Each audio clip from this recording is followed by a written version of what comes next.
Welcome back to another episode of Entertainment Roundup. I'm J77, and I got a couple of stories I want to talk about. I might as well just get started with the follow-up to the Worrier Nancy Grace situation.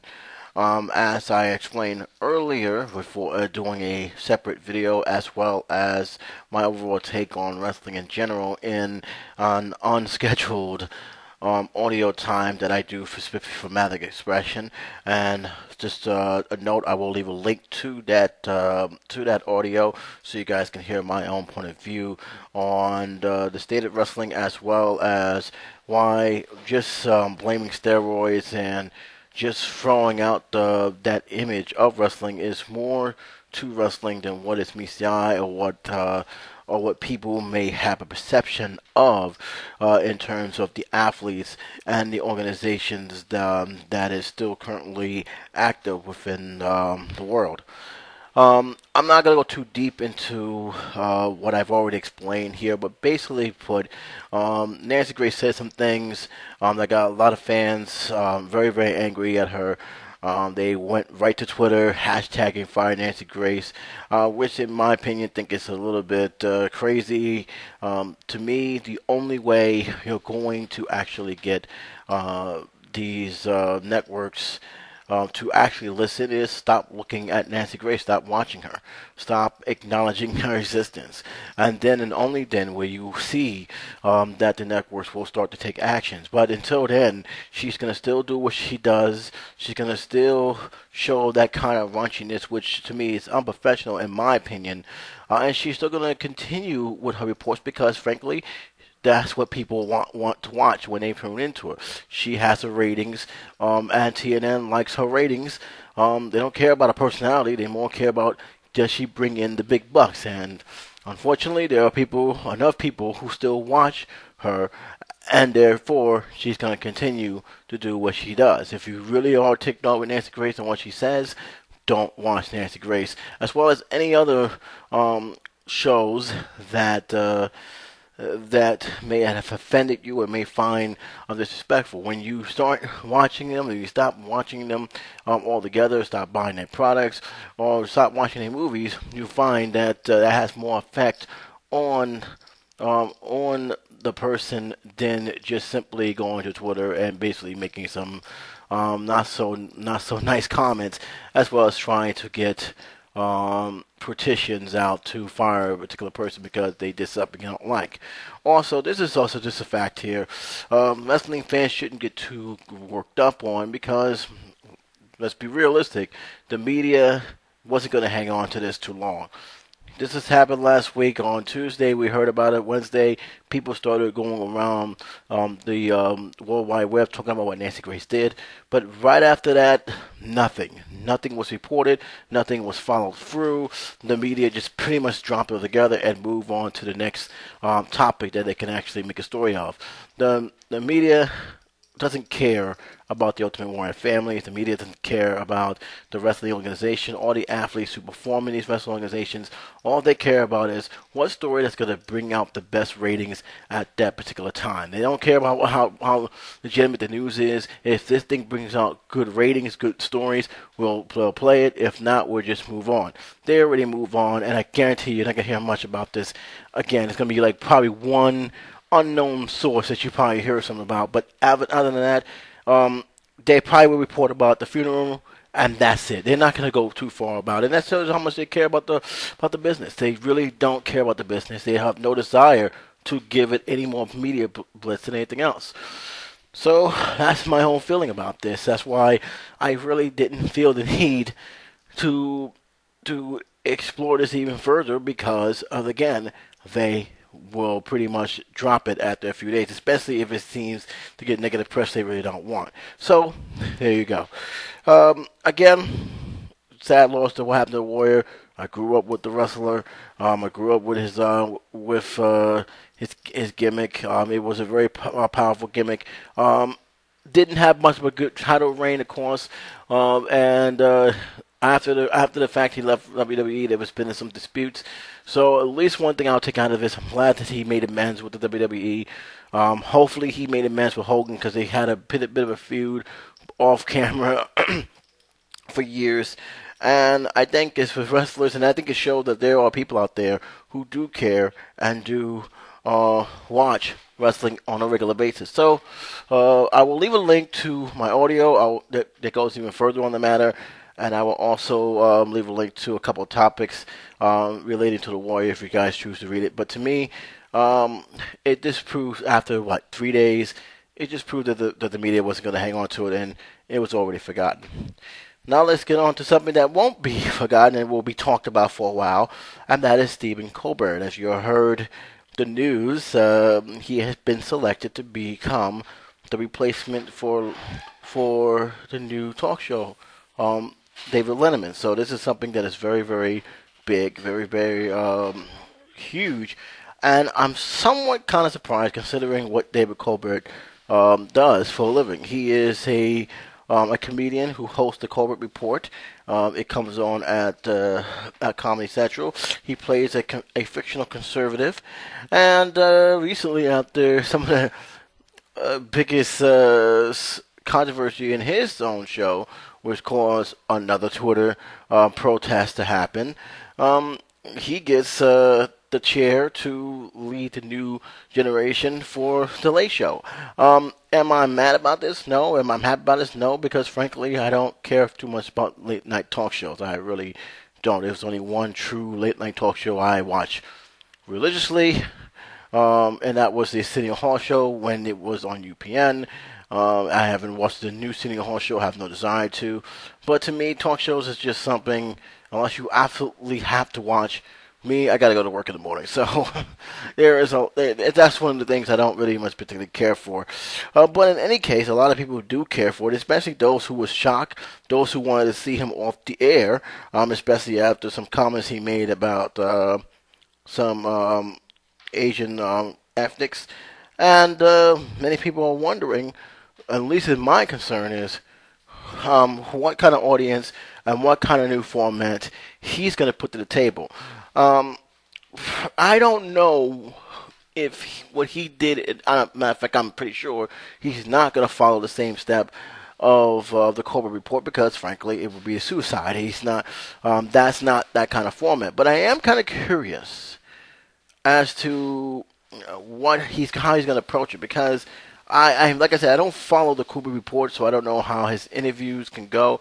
I know he's been interviewed a lot, but in terms of him giving an interview, that's a whole different story altogether.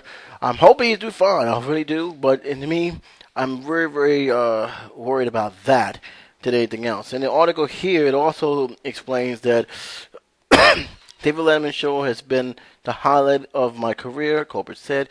I never dreamed that I would follow in his footsteps, though everyone in late night follows Dave's lead. Letterman, who will turn 67, and I thought he was a lot older than that, will turn 67 on Saturday, which is already passed, announced on his show last week that he would retire sometime in 2015, but he hasn't given a date, so it could be early 2015, it could be late 2015, it could be at the end of 2015. We don't know officially, at least for now. There are also a bit of a tug of war. Mayors of New York and Los Angeles, and this is also not a surprise. And I want people to not be surprised if the Late Show gets moved. They say that it may not. It's highly unlikely, considering that Colbert's show is actually taped in New York, but it is a possibility that it can get moved. And it says here, mayors from both New York and Los Angeles have already publicly urged the new Late Show hosts to choose their city. New York appears to have the clear edge since Colbert is already based in New York, and a CBS owns the Ed Sullivan Theater, which is actually at 53rd Street and Broadway, where the Late Show has been taped since 1993. Now, again, that's pretty much a positive advantage because they do have an actual theater to tape the shows. It is a lot of people do line up to be in the show. If they do move, the only thing that will hurt, because I don't think it's going to hurt CBS, they're going to probably do something with the Ed Sullivan Theater anyway. But if he does move it, the only people who's going to get hurt the most are the delis who actually serve and sell the T-shirts of the Late Show. Those small businesses around it, because there are a couple of small businesses that pretty much depends on the traffic that theater gets. They're pretty much built right on the theater's grounds, so those are the ones going to get hurt the most, especially since there's nothing there to attract them. Yeah, there's Cinderella right across the street, but David Letterman is the main attraction on that strip, or at least on that block, anyhow. Um, the CBS choose not to break the mold. CBS, ABC, and NBC will complete its 11:35 p.m. with shows hosted by white males. CBS, which had older audiences and generally seek personalities with the widest appeal to possible, is taking a chance with the personality whose show has much more specific appeal. But like Fallon and Kimball, Colbert is popular with young men and active on the internet in the social media. See, that is a major key here at what we're seeing now. If you see a lot of late night talk shows, they're not in their 50s. They're not pushing 60s. These guys are anywhere between the 40s and early 50s, because Colbert will be 50 when he takes over next year. But there's also a connection, a reach out period. This is a fact. When I was working on Rockefeller, I was speaking to a lady who was lined up for Jimmy Fallon. They did a raffle, and she said that she likes his style. He likes the fact that he is a young guy who seems to be more in touch with the young audience. And to me, that says a lot about why Jimmy Fallon is actually having a good run on NBC. NBC likes what he's doing, they can't have it any other way. The same thing with Kimball. Young audience, younger appeal, fans love him. So the question is, can Colbert does it? The question also is, will he change his style once he takes over once he takes over duties from David Letterman? That is a very good question to ask, especially since he is considered to be playing a conservative political comedy show, and he is controversial in many ways.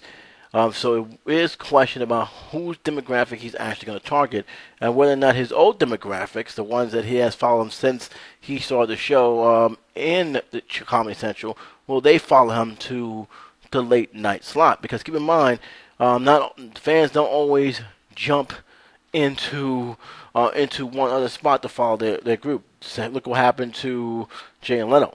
That's all you need to say. As for the Colbert Show, it says here Thursday, NBC moved swiftly Thursday to replace the retiring David Letterman with the Comedy Central Stephen Colbert, who will take over the Late Show next year. This is also, I want to say this here, why I'm bringing this up. What will become of the Colbert Report? Will somebody else take it and keep the name? Or will that character, which it says here, will pretty much retire with the Colbert Report? So that's the question that needs to happen. And if I'm Comedy Central, I'll start thinking about a show that will actually fill that slot, because there's it's a good chance that we may see the last season of the Colbert Report. But who knows? We may see something different. I'll leave a link below. You guys can check it out. I'd like to hear your opinion on it. But let's move on. I'm going to go to YouTube for a minute. I haven't talked to them in a while, and there's a good reason to have to talk to them. There's really not much to say, especially since I still don't know if they're still doing that super pack, super flagger thing they've been talking about. But this here is definitely an important news, and this is for one time I'm not going to push YouTube. I'm not going to blame YouTube on this. This is more of the music industry faulting YouTube. It says here in the headlines here, and I will leave a link below so you guys can check it out. YouTube is costing records labels millions of dollars in album sales. Really? Let's find out here. I'm going to read this for you. Piracy is often cited as the main culprit of the decline in music sales. But it turns out that YouTube had also played a part. Torrent Freak reports. Back in 2009, Warner Brothers pulled all this music from YouTube because of license dispute.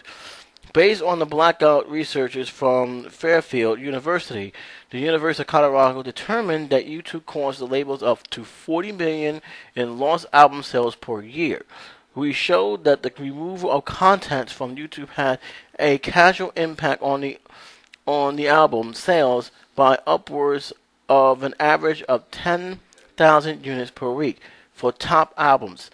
The papers from the study reads, from each of the top 200 albums, the study examined the total loss of sales because of YouTube's amount of roughly 1 million per year. This is more evidence that streaming music is killing sales. Even though digital download brought in the most revenue, the music industry last year, a 1% decline to 2.4 billion struck suggested that people are moving away from purchasing music and moving towards streaming services like Sophie, Beats, Music, Slackers, Reno, and Pandora. Now that's not to say that YouTube servers no benefits from the music industry, given the label still receives a lot of money through advertising on YouTube and for smaller artists. YouTube is a great way to reach a massive audience, but for top audience, the YouTube role in promoting and delivering may not be relevant. Now, I'm glad this report came up. I'm gonna leave a link because here's the thing, and I think I'm going by my own experience. I'm also going by what I've been seeing. The music industry hasn't changed their mission statement. They're still going by old policies that is obsolete. Period. It's obsolete. Once MP3s and iPods and digital download came to the picture, the music industry should immediately adjust it to combat this issue. This is a fact. To this day, CDs are expensive. CDs can cost anywhere between 18 to 20 to 30 bucks for one CD. Chances are that person may not like the whole album. That person may only like that one song out of the whole album. And a person who's thinking with their money is asking themselves, do I want to spend $15 to $30 on a CD, or do I just go online and spend 99 cents to $1.50 or even $2 for that one song? Most likely, they're gonna choose the latter. They're gonna choose to go for that, go to download it and pay the $2 for that one song. Another thing is, streaming makes it even more easier for them to download music. Now, they want to say piracy is a big issue. Yes, I agree. Piracy is a big issue. There's no question about it. Piracy has become an issue, not just in this country, but in other countries as well. That is something that the music business have every right to be angry of. However, and I'm just saying this right now, when you're charging a lot of money for your product, people are going to find other options. That's just how it is. And also the fact here, and this is something from a New Yorker, so I know this offhand, there isn't too many music stores around anymore. In the last 5 years, I've seen close to almost 30 music stores, both big and small, close in this city. Some of my favorite music places are gone.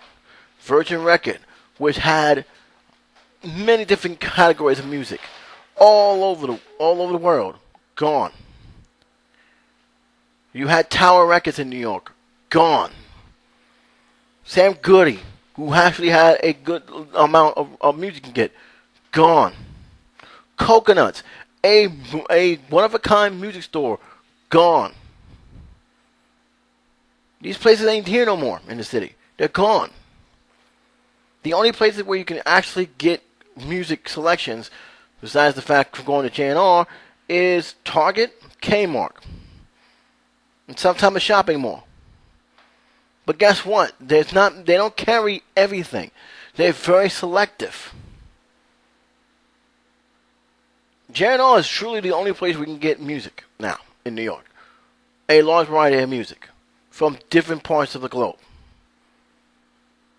Other than that, there's not many music stores anywhere in the city. And you want to know why? Because people are not going to be willing to spend $20, $30 for a CD. They're just not. You're declining of sales because you refuse to lower the sales, and you're relying on artists to justify the high cost of the sales of the record.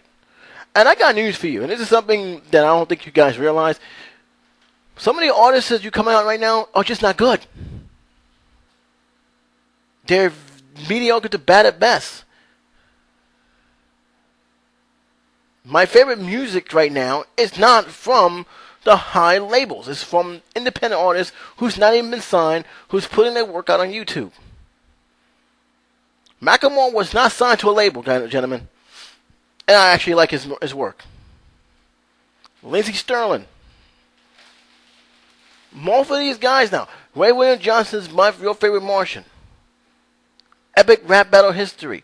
All these guys I actually enjoy 10 times more than some of the crap that's coming out right now.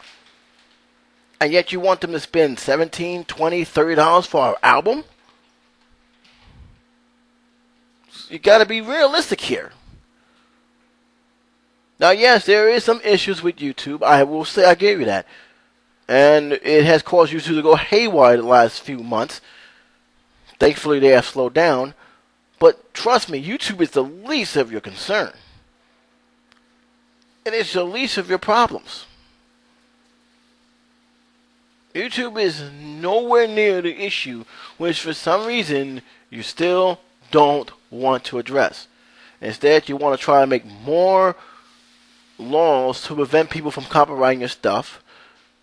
You still want to try and make it more harder to get the access to music through the internet.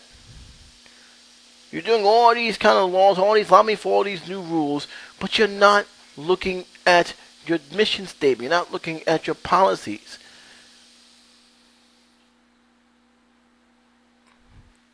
And that's where you guys will continue to fail.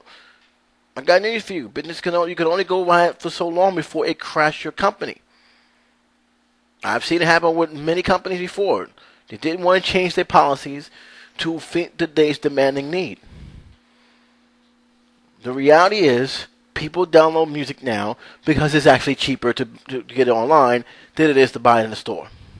That's reality. That's something you have to accept. And unless you want to compete here, you want people to go out and buy something, you got to do things.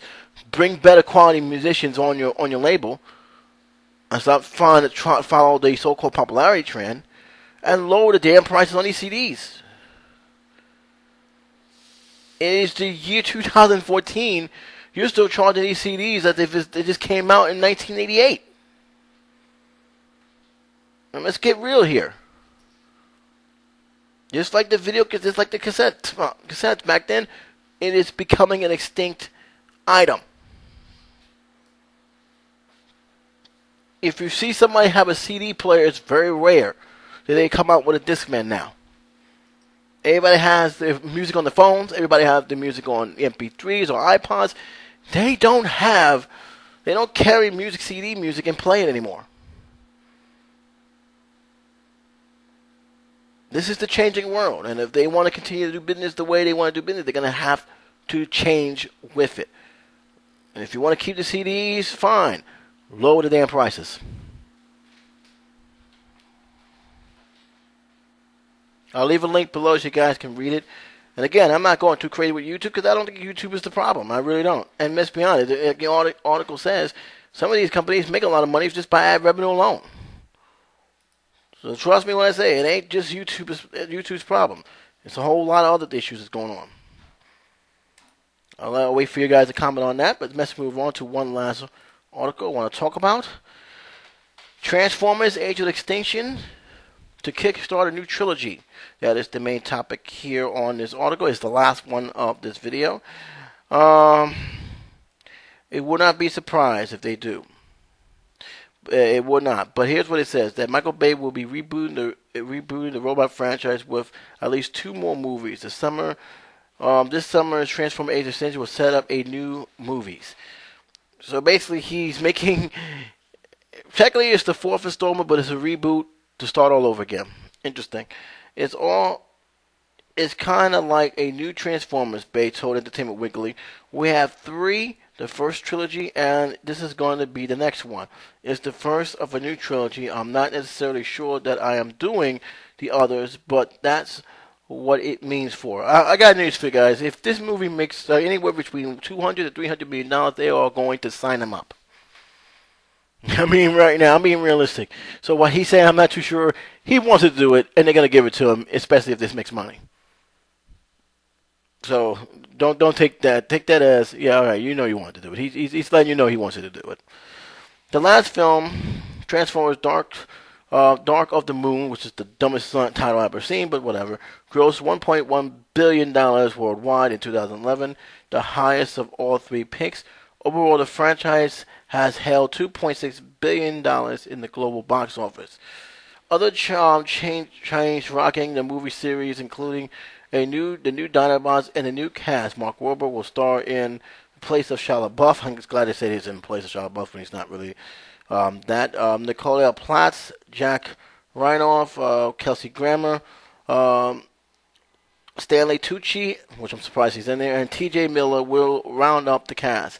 Transformers 4, which hits theaters June 27, will find the government working to wipe out the Transformers. Wahlberg character tries to convince Optimus that they're still good in the world after he lost faith in mankind. I'm laughing for a reason, guys, because I'm reading the last sentence here. And I've seen all three movies. I have yet to talk about them. I will eventually in the future. Probably just do a flashback on at least 1 and 2, and then 3. I just do an honest review on it because it hasn't reached that cutoff date yet. But let's be realistic. All right, 1, what's the story of the new thing? 2 and 3 should have told you, Optimus, that they don't trust you. And you know what? I'm going to be very specific. I can't say I blame them.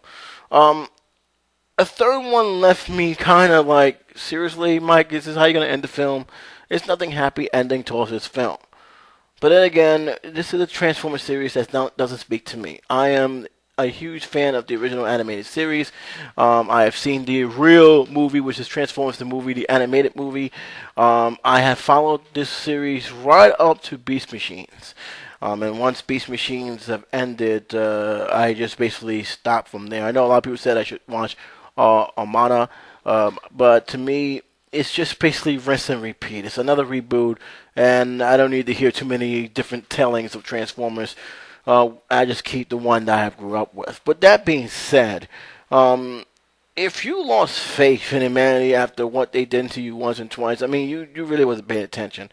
I still don't know the details of the story. I don't know what Mark Wahlberg's role is going to happen. But I do know one thing, that I'm just hoping this is not the same old, same old. It doesn't sound like it, thank God, because that was my biggest gripe with the third one. It was pretty much he just rebooted the second one and just retold the whole story, just in a different way. But I'm just hoping that this, if he is going to be a new trilogy, and again, if it makes money, Michael Bay's going to direct it, so I'm not even going to, argue with that. Paramount Pictures like Michael Bay, and it's not about quality. I'm just going to keep that real. It's not about whether the film sticks up to the original source material. It's not about how much they cared about the franchise. It's about making money, and if this film makes money, which is, I'm sure it will, because it's going to hit a lot of young audience. A lot of audience going to come there and root for this thing.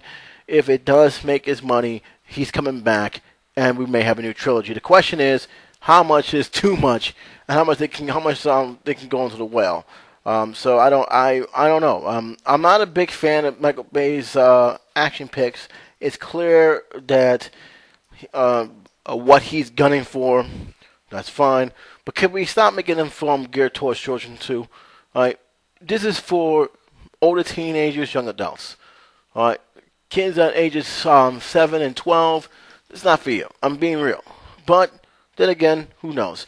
Am I going to watch the film? Yeah, I am. Because just for anything else, I'm kind of curious on how he's going to do it. I'm kind of curious how the Dinobots look. Look like big, giant behemoth, if you ask me.